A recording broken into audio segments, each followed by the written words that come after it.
भाजपा की राष्ट्रीय कार्यकारिणी की बैठक को लेकर दिल्ली में कई दिग्गजों का तांता लगा हुआ है। ये बैठक कई मायनों में अहम भी मानी जा रही है। आपको बता दें कि ये बैठक साल 2023 और साल 2024 के लोकसभा चुनावों के मद्देनजर रखी गई है। साल 2023 में 10 राज्यों में विधानसभा चुनाव है और 2023 के बाद 24 में लोकसभा चुनाव है।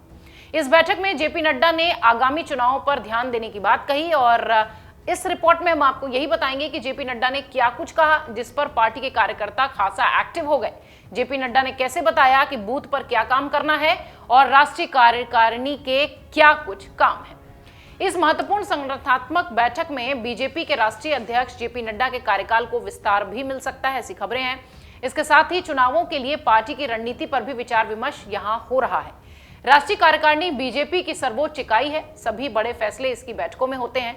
बीजेपी की दिशा तय करने में राष्ट्रीय कार्यकारिणी की अहम भूमिका भी है। इसका अंदाजा इसके सदस्यों से लगाया जा सकता है, क्योंकि इसमें प्रधानमंत्री नरेंद्र मोदी से लेकर लालकृष्ण आडवाणी, अमित शाह, राजनाथ सिंह, मुरली मनोहर जोशी जैसे दिग्गज शामिल हैं। वहीं इस बीच खबर यह है कि इस बैठक में जेपी नड्डा ने आगामी चुनाव पर ध्यान देने की बात कहते हुए एक बड़ा बयान दिया।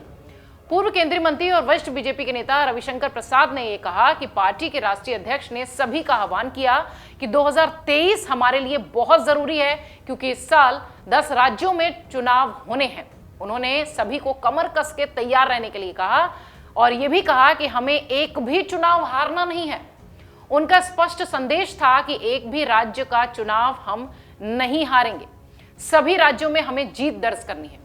बीजेपी के अध्यक्ष जेपी नड्डा ने बैठक में हाल ही में संपन्न हुए चुनाव पर भी एक चर्चा की और कहा कि गुजरात की जीत ऐतिहासिक और अभूतपूर्व है। वरिष्ठ बीजेपी नेता ने यह भी बताया कि हिमाचल चुनाव के बारे में हमें सरकार बदलने की परंपरा को बदलना था, लेकिन हम ऐसा नहीं कर सके। अध्यक्ष जेपी नड्डा ने पहले भी कहा था कि हम कमजोर बूथों को जीतना चाहते थे, पर नहीं हो पाया।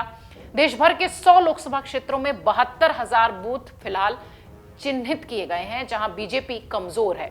और जेपी नड्डा ने इन बूथों का जिक्र करते हुए यह भी कहा कि हमें यहां तक पहुंचना है, लेकिन 1,30,000 बूथों तक पहुंचे हम हैं और पार्टी की नीतियों का हमें प्रसार आगे भी यूं ही करता रहना है।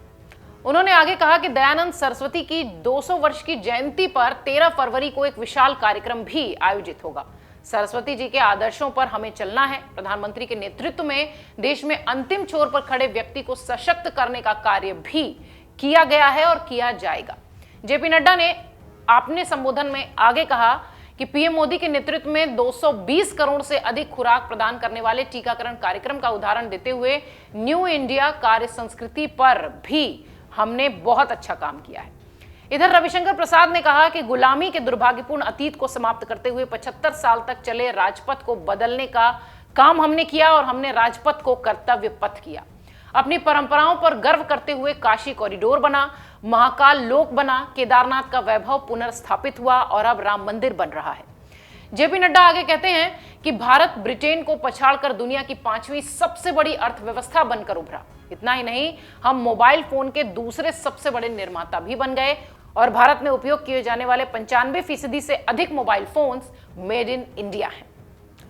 जेपी नड्डा ने इस बैठक में इस बात पर भी प्रकाश डाला कि हम सेमी हाई स्पीड ट्रेन भी बना रहे हैं। हमारा फिनटेक आंदोलन अब दुनिया भर में 40% डिजिटल लेन देन में योगदान देता है। ये मेड इन इंडिया और विकसित भारत बनाने के प्रति हमारे संकल्प को दर्शाता है। और जिस तरीके से जेपी नड्डा ने अपने कार्यकर्ताओं को संबोधित किया, ऐसा लगता है कि पूरी तरह से चुनावी मोड में वो आ चुके हैं, क्योंकि जेपी नड्डा को हम लगातार आपको खबर भी बता रहे थे कि हमारे सूत्र ये कह रहे थे कि जेपी नड्डा ही अब आगे कार्यकाल फिर से उनका बढ़ जाएगा और वो भाजपा की कमान संभालेंगे। और एक बार फिर यही हुआ। जेपी नड्डा ने एक बार फिर राष्ट्रीय कार्यकारिणी में जो फैसला हुआ है उसके मुताबिक अब वो भाजपा के अध्यक्ष रहेंगे और अगले 1 साल तक यानी जून 2024 तक वो यहां पर भाजपा की कमान संभालते नजर आएंगे। वैसे इससे पहले कई ऐसे दिग्गज हुए हैं जिन्होंने 2 बार भाजपा अध्यक्ष के रूप में जिम्मेदारी संभाली है, जिसमें खुद अमित शाह भी शामिल हैं, राजनाथ सिंह शामिल हैं। इसी सूची में अब जेपी नड्डा भी शामिल हो चुके हैं। उनका कार्यकाल खत्म हुआ था और अब वो फिर से एक बार भारतीय जनता पार्टी के अध्यक्ष के रूप में जिम्मेदारी संभाल रहे हैं। नड्डा के लिए कहा जाता है कि वो प्रधानमंत्री मोदी के विश्वास पात्र हैं। हिमाचल प्रदेश से संबंध रखने वाले 61 वर्षीय नड्डा मोदी के विश्वास पात्र माने जाते हैं और राष्ट्रीय स्वयंसेवक संघ के नेताओं के साथ भी उनके मधुर संबंध है। ऐसा माना जाता है कि नड्डा ने बीजेपी में उस संगठनात्मक गति और गतिशीलता को बनाए रखा है जो उन्हें उनके पूर्ववर्ती से विरासत में मिली थी। बीजेपी के सूत्रों का यह भी कहना है कि नड्डा को पार्टी के विस्तार के लिए समन्वय और रणनीतियों को लागू करने का श्रेय भी दिया जाता है। अब बात करते हैं कि बीजेपी की राष्ट्रीय कार्यकारिणी क्या है, जिसको लेकर इतनी चर्चा हो रही है। जैसा कि हमने आपको शुरुआत में बताया कि बीजेपी की राष्ट्रीय कार्यकारिणी सर्वोच्च इकाई है। इनमें कुल 80 सदस्य हैं। इनके अलावा 50 स्पेशल इनवाइटीज सदस्य भी इनके साथ जुड़ते हैं। इधर 179 परमानेंट इनवाइटीज मेंबर भी कार्यकारिणी के होते हैं। इन सदस्यों में विभिन्न राज्यों के मुख्यमंत्री, पूर्व सीएम, राष्ट्रीय प्रवक्ता, राष्ट्रीय मोर्चों के प्रमुख, प्रदेश प्रभारी, सह प्रदेश प्रभारी समेत संगठन से जुड़े वो अहम व्यक्ति होते हैं जो कि कार्यकारिणी का हिस्सा होते हैं। परिपाटी कुछ ऐसी है कि राष्ट्रीय अध्यक्ष को राष्ट्रीय कार्यकारिणी की रजामंदी लेने के बाद ही फैसले करने होते हैं।